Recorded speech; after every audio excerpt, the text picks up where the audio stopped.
Welcome to this step-by-step training course on the Buyer Representation and Broker Compensation Agreement, also known as the BRBC.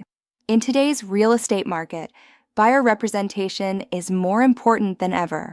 As professionals, we must understand exactly how to present, explain, and properly complete this form because it sets the foundation for a clear, transparent, and legally sound working relationship between the buyer and the brokerage.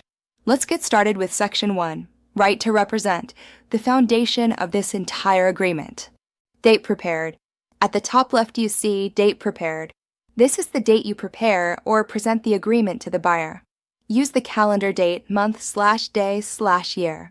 This is not the close of escrow date, not the offer date, just the date you're filling out this agreement. In Section 1, after Right TO Represent, you see a long blank line ending with Buyer. That blank is for the buyer's legal name. How to fill it? 1. Use the full legal name that will appear on the purchase contract. 2. For individuals. Example, John A., Smith, and Maria Lopez. 3. For entities, LLC, Corporation, Trust. Example, 123, Main Street Investments, LLC, or the Smith Family Trust as shown in their legal docs. 4. If there are multiple buyers, list all of them here. On this line, we write the full legal name of the buyer, exactly how they'll take title on the purchase. The next blank line ends with broker. This is not the agent's personal name. It must be the brokerage's legal name as licensed with the DRE. Example, Alliance Bay Realty or ABC Real Estate, Inc. Why this matters. The contract is between the buyer and the brokerage. You, the agent, work on behalf of that brokerage under the broker's license. On this line, we put the brokerage's legal name, not the agent's name, because the agreement is legally between the buyer and the broker. The sentence continues that the buyer grants the non-exclusive right to the broker. 1. Grants the right equals the buyer is authorizing the brokerage to represent them. 2. Non-exclusive means, by default, this agreement does not lock the buyer into working only with this one brokerage. The buyer could technically work with other brokers unless you convert it to an exclusive agreement. Then point out the parenthetical language. Unless exclusive is checked in paragraph 2A2 and initialed in paragraph 15. That means 1. If later in the form, you check the box in paragraph 2A2 and the parties initial paragraph 15. 2. Then this changes from non-exclusive to exclusive representation.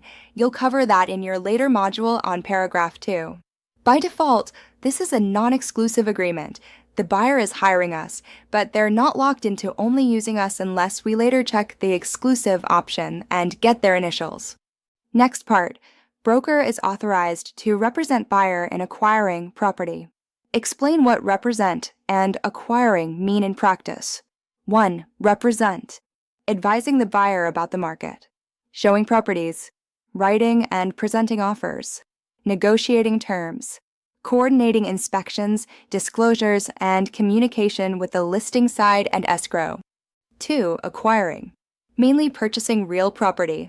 Could also include certain manufactured homes as allowed by the form and your broker's policy. You're clarifying that this agreement is about buyer representation, not listing or property management. This language simply says the brokerage is authorized to act on the buyer's behalf, showing homes, writing offers, and negotiating to help them acquire a property. The clause includes real property or a manufactured home property. Here the form defines what we mean by property. It can be a traditional house, condo, or a manufactured home, and anytime the form later says property, it's talking about that. Section 1 finishes by saying this right to represent the buyer is for the representation period specified in paragraph 2A1.